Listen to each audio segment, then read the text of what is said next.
88% of the work week is spent communicating, typing, talking, and going back and forth on topics until everyone is on the same page. It's time for a change. It's time for Grammarly. Grammarly's AI ensures your team gets the point across the first time, eliminating misunderstandings and streamlining collaboration. It goes beyond basic grammar to help tailor writing to specific audiences, whether that means adding an executive summary, fine-tuning tone, or cutting out jargon in just one click. 4 out of 5 professionals say Grammarly's AI boosts buy-in and moves work forward. It integrates seamlessly with over 500,000 apps and websites, is implemented in days, and is IT approved. Join over 70,000 teams and 30 million people who trust Grammarly to elevate their communication. Visit Grammarly.com/enterprise to learn more. Grammarly, enterprise-ready AI. You know who you are? Steeven is my name. Even Steeven. Will you say something, Steeven? Steeven or Else Media. You're listening to the Superman Super Show, episode 64, The Carnival Crooks.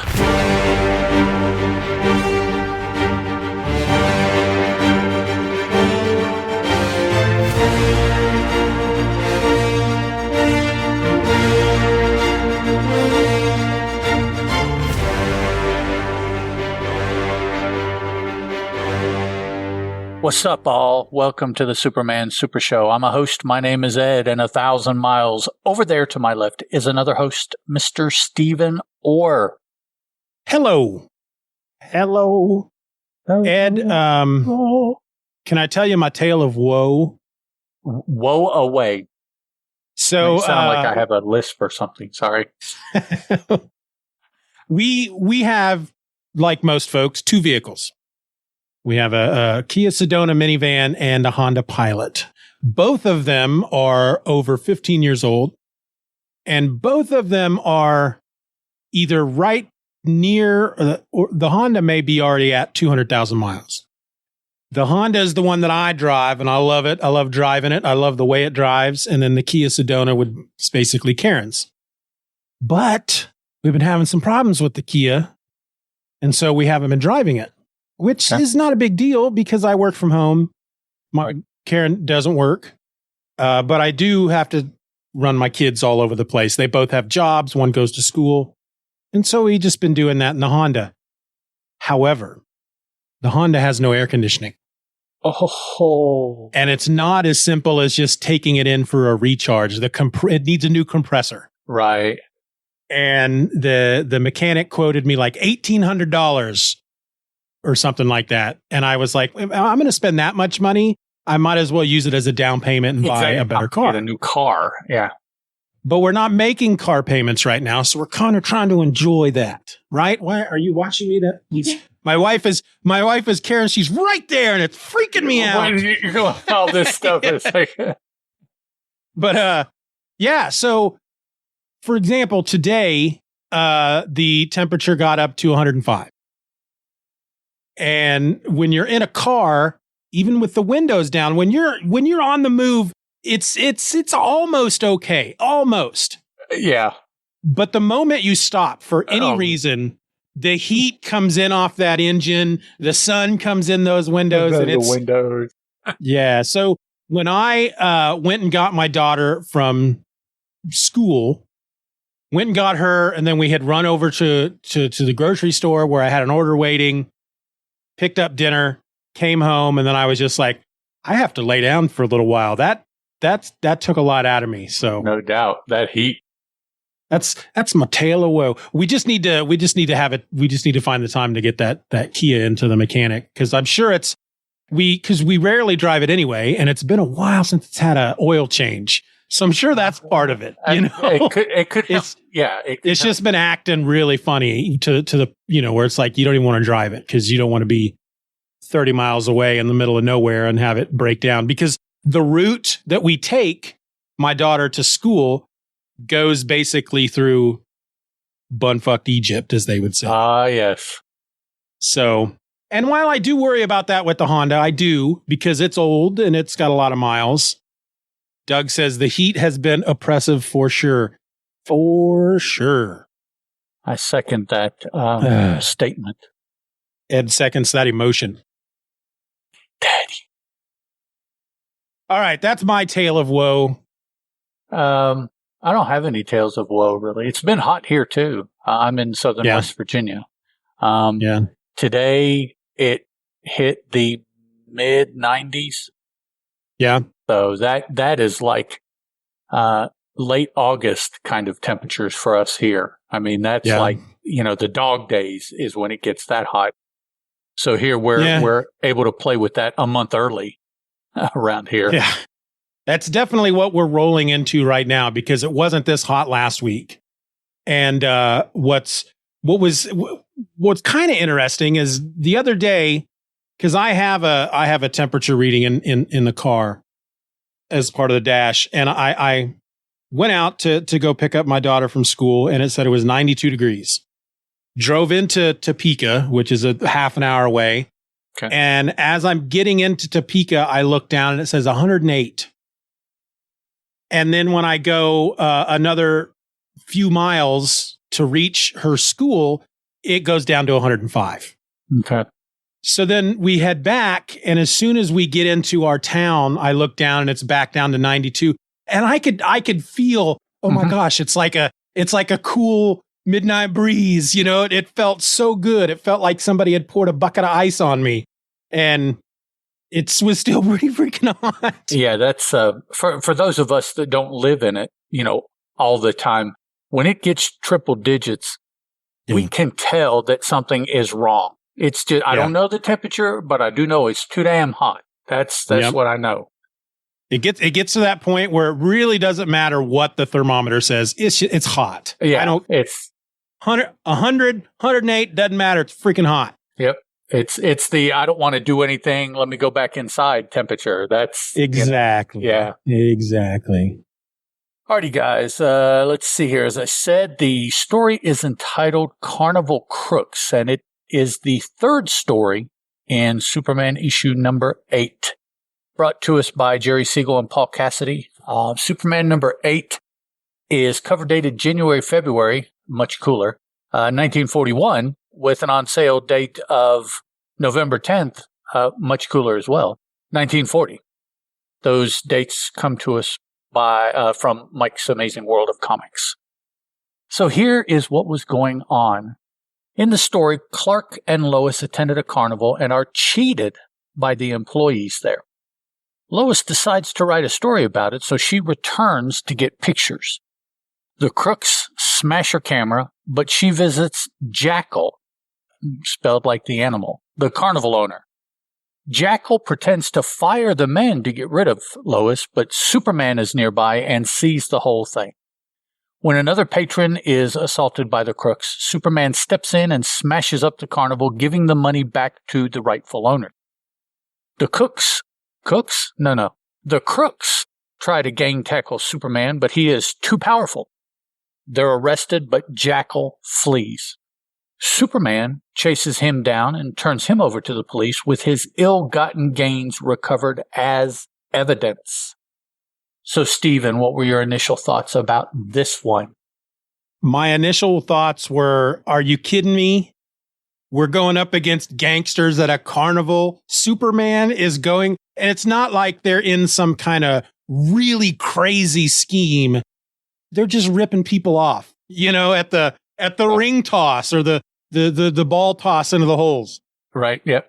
It's the whatever the ring has to fit over is too big, or the hoop that the ball has to go through is too small, or just your standard take money from people stuff. There were some very, very funny moments in this story, but I kept waiting for something to happen because I just, this can't be all that it is. It can't. And granted, it did escalate to, I guess you find out that there's everybody at the carnival, they had like a pickpocket that was going around stealing and stuff like that. But still, it's maybe they just weren't used to carnies who rip you off when you play the games back in 1941. Yeah, I don't know. I almost wonder, and I'm just flipping through to see, and I still, was Superman even really necessary? I don't think so, no. I don't think it was necessary for him to do any super feats. So, you know, I mean, he did, he ripped the top off the dude's car there at the end and did some spinning, drilling into the ground, tunneling, but he didn't have to do that. He didn't have to rip the roof off the guy's car. I mean, with some well-placed help, Clark Kent could have done pretty much everything that Superman did. I mean, it's literally nothing the police couldn't have done themselves. This was not an occasion where that called for Superman. No. And that may be the first time that has happened, too. I mean, typically, in order to warrant it being a Superman story, he gets himself in some kind of position where if he wasn't super, things would be pretty bad. But in this story, I don't think that happened. No, not at all. But it does reach a point where Superman there's a series of events that begin when the two Carnival guys, Chick and Al, I think was the other guy's name. Right. They're playing another sucker, taking his money. And tell me if this is how you understood how their scheme goes, because they don't quite explain it, but it almost sounds like what happened here is that somebody comes up to play the game and they don't take any money from them. They just start throwing balls. And then eventually after 4 or 5 balls, the guy's like, all right, you owe me $10. And they're like, what?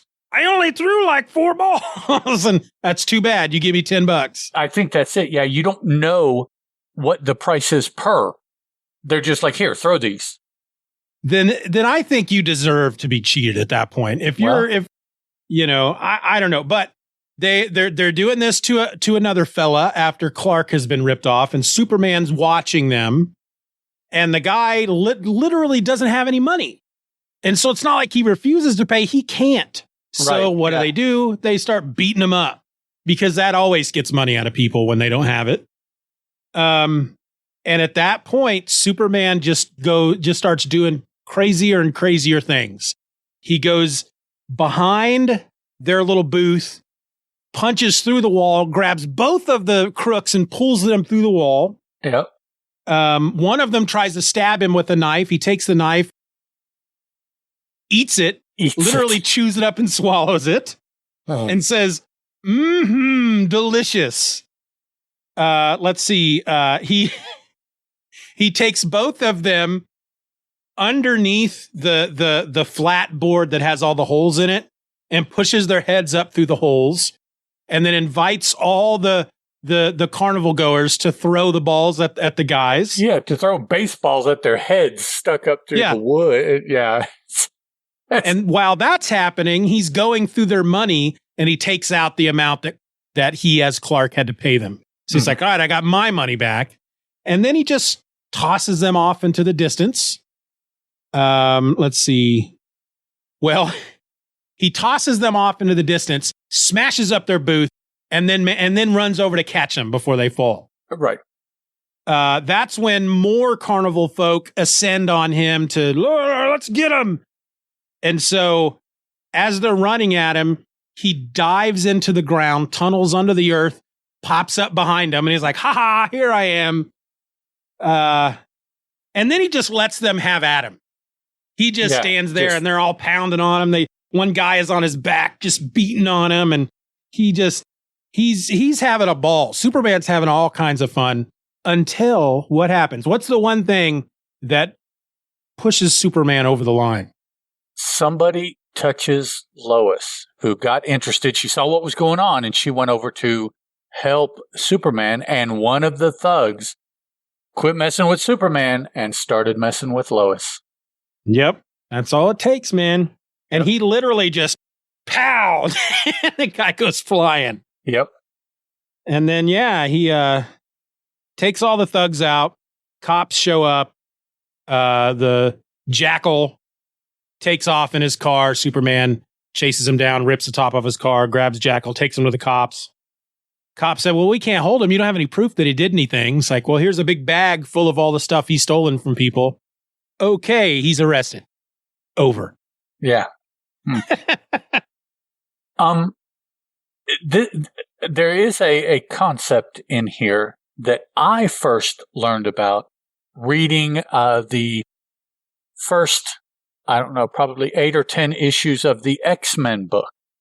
And that is the rallying cry in a carnival for when a carny needs help being the phrase, "Hey, Rube." Okay, yeah. They did say that here, didn't they? Yeah.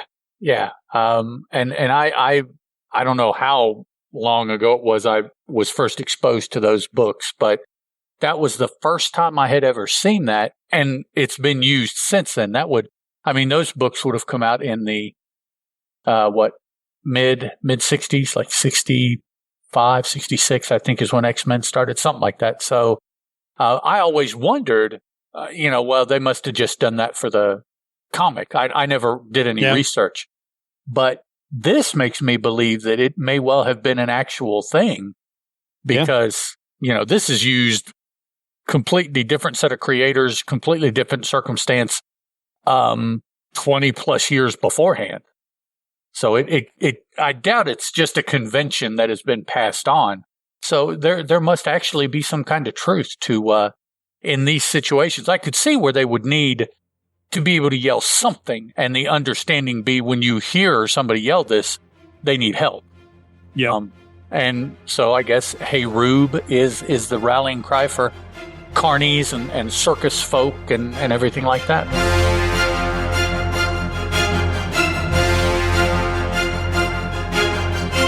The Superman Super Show will return after these messages. 88% of the work week is spent communicating, so it's important your team does it well. Enter Grammarly.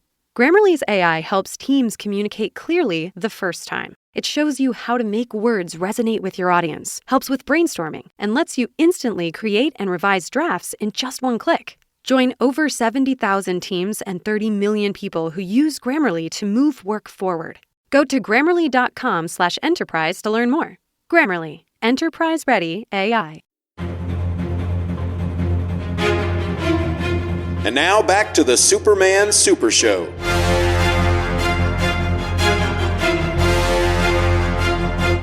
Yeah, and I had wondered about that in that panel because the guy yells out, "Hey, Rube," and I'm like, is he calling Superman a Rube?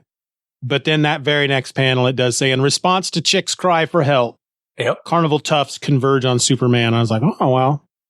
And I wondered if that was if that was something they invented for this book, or must not. I don't think so. Although I will say, I did watch a show that was on HBO about Carnival, and unfortunately they never used it. If it was something, do you know of or remember the TV show Carnival on HBO? I never watched it, but I know of it. 2 seasons, and was it the Wachowskis? No, it wasn't the Wachowskis that wrote that. Who wrote that? The Knopf brothers, I think, maybe something like that. But yeah, good stuff. And it was set about the same time that this Superman is occurring. It was the late Dust Bowl era, so that's like the late 30s, time of the Depression, right before World War II. It was in Middle America with a touring carnival and all that. So this particular story put me in mind of that show because I've always been a fan of that show. I wish they had continued it. It had 2 seasons. They had written it for 3 2-season chapters. Okay. But which is funny to think, but HBO canceled it. I guess it really didn't get anybody to watch it. Really? I feel like it was popular, but I didn't watch it, so. No, but of course I didn't have HBOs. Yeah. If you ever get the chance though, check it out. I think you would like it. All right. So with all of the various things that Superman does in this story, which one is your favorite? probably the swimming, diving, whatever through the ground, whatever you want to say. Does it say he burrows is what it says he did? So, okay. Yeah. Look, it's drawn kind of like he dives into and swims through the dirt. Yep. That, I was telling myself, if Ed chooses the moment where he eats the knife, then I will choose the moment that he tunnels through the ground. And if Ed chooses the tunneling, I'll choose the moment where he eats the knife. So those were my two favorite moments. But yeah, he actually pops up behind him. Yoo-hoo! Right behind you. And with that knife, you really have to be paying attention, I think, to kind of get what happened, because you don't see it. You see him grab the dude's hand as he's trying to stab him. And then this next panel, if you don't pay close attention to what you're reading there, you just look at the picture. It's like, well, what happened? I don't get it. Yeah, it's definitely one of those moments that you're not. If it wasn't for the text, you're not going to know. There's so many moments in comic book history where they explain to you in the text what's going on when you obviously can see what's going on. You don't need that, but you need it here because, it's literally the guy is stabbing at Superman and he's holding his hand back, and then the very next panel, he might have something in his mouth, maybe, or it could be just a smirk, or you know. And then without the text, you look at the bad guy, and it's like, so he's upset that Superman beat him, and Superman's smiling about it. Yeah. So you really needed the text there, definitely.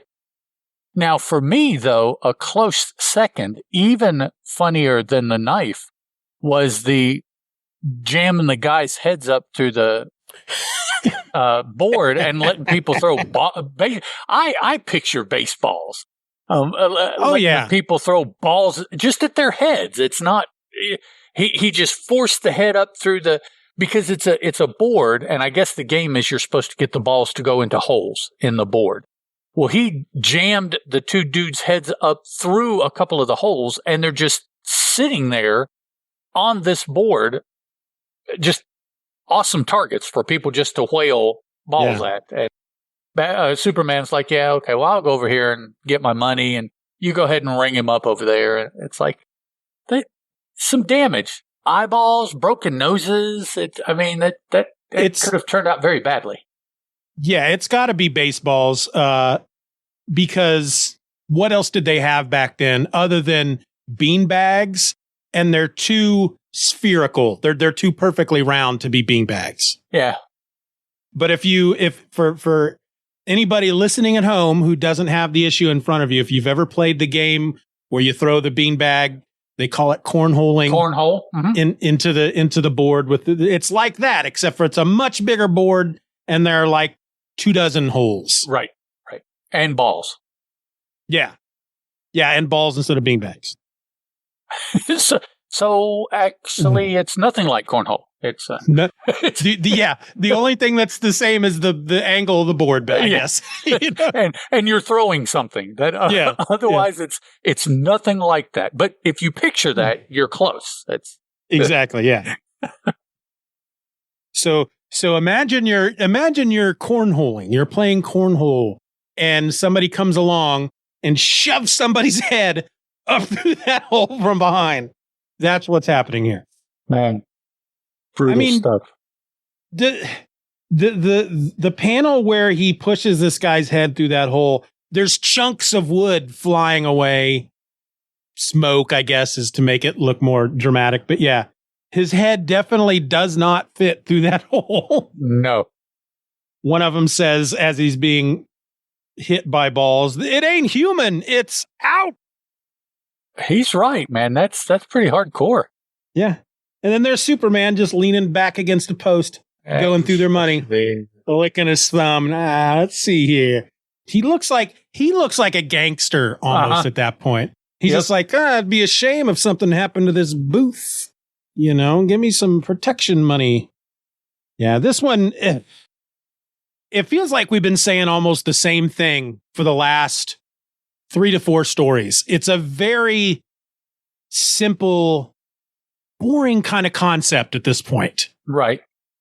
But they managed to put little moments in there that are so over the top funny that aren't supposed to be. Right. That helps you ingest the story without just going, okay, this was freaking thugs at a carnival, big deal, So I still had fun with it. Yeah, it does become entertaining. Now, just the premise, Superman goes after some bad carnies. It's like, what? Superman? Come on. No, read it. That's the elevator pitch, but there's moments and scenes, and I kind of like the drawing, the art for where he's ripping the fender off dude's car, because he's standing on the sideboard and he's ripping the fender in such a way that if you take a minute and look, it looks really cool because the fender has been ripped off and is covering part of Superman because he's pulling it towards him. The wheel is exposed like some sort of open wheel race car or something. And it looks really cool there for the moment. But then the dude jags the car a little bit and throws Superman off in a swerve.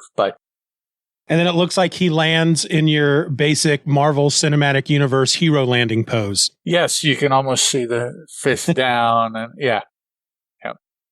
And speaking of which, we did finish Secret Invasion last night. Yeah? Yeah. Have you finished it? Yeah, I finished it. Yep.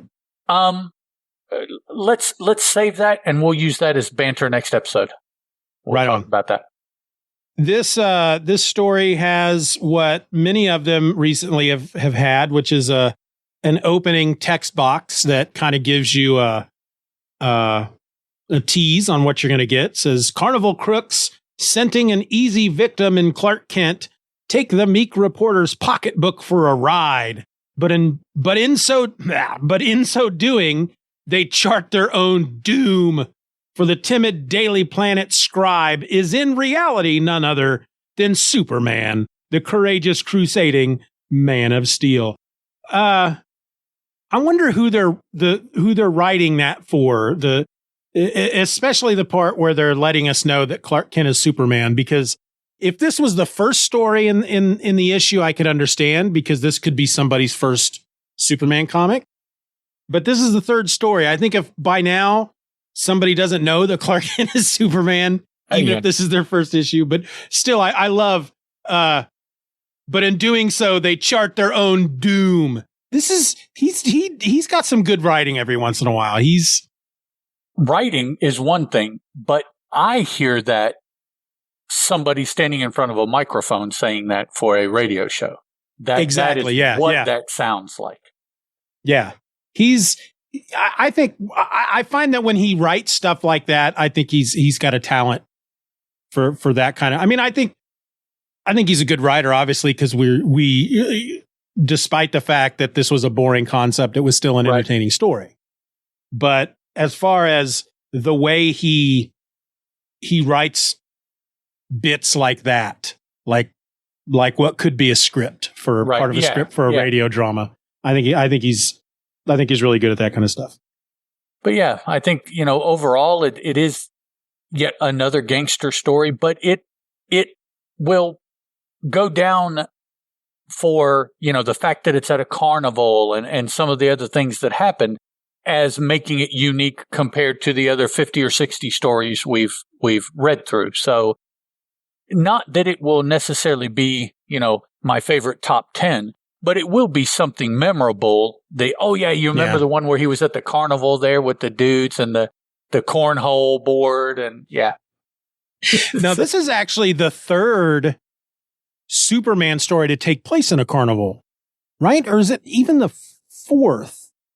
Yeah. I know there was the one early on where he goes to work for that carnival. Because remember, he destroys the guy's wagon to show him to show that, he's strong. Right. So there's that one. And I think that was because the guy who owned the carnival owed money to a gangster who took the carnival over and was going to use it for nefarious purposes. Right. Yep. There was the one with the strong, who we thought the strong man was out robbing people, but it was actually the clown. Right. Right. Then I think the one where they were building buildings with shoddy material.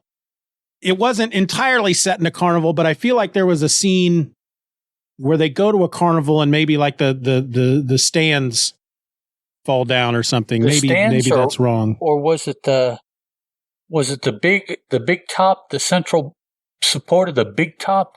Something like that. I just remember there was a bunch of kids and Superman had to choose between saving them or saving Lois, I think. Right. But I think this might be the fourth carnival story that Superman's been involved in, which is kind of weird. It makes me wonder if, we often toy around with the idea whenever Superman goes on some kind of crusade, like the one against the reckless drivers, where we wonder if something happened to Jerry Siegel that week, or that month. And he took his anger out using the story. And I wonder if recently he went to a carnival and got ripped off at one of the games. And then I'll teach them. I'll write a story about it. What is it on the Heath Ledger Knight movie, where he's a Knight's Tale? Yeah, Knight's Tale. Yes, where dude says he will eviscerate them in fiction.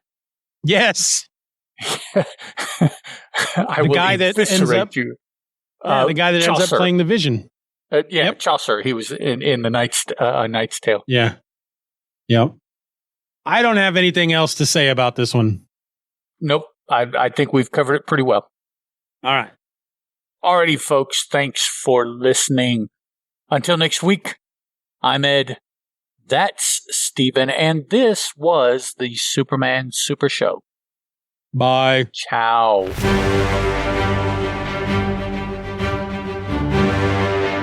We want to thank you for listening to this episode of the Superman Super Show. Questions and comments can be directed to thesupermansupershow at gmail.com. If you enjoyed the show, you can help to boost our presence online by leaving a rating or review on your favorite podcast app. The Superman Super Show is a presentation of Steven or Else Media. For more nerdy content just like this, check out stevenorelse.com or just use the link in your show notes. Superman is a registered trademark of DC Comics and was created by Jerry Siegel and Joe Shuster.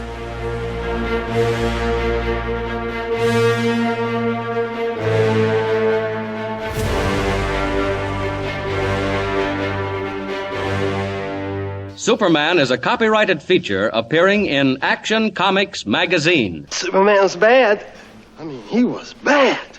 88% of the work week is spent communicating. Typing, talking, and going back and forth on topics until everyone is on the same page. It's time for a change. It's time for Grammarly.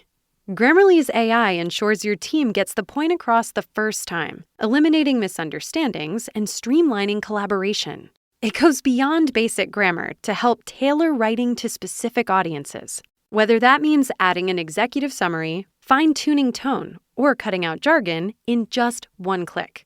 4 out of 5 professionals say Grammarly's AI boosts buy-in and moves work forward. It integrates seamlessly with over 500,000 apps and websites, is implemented in days, and is IT approved. Join over 70,000 teams and 30 million people who trust Grammarly to elevate their communication. Visit Grammarly.com/enterprise to learn more. Grammarly. Enterprise-ready AI.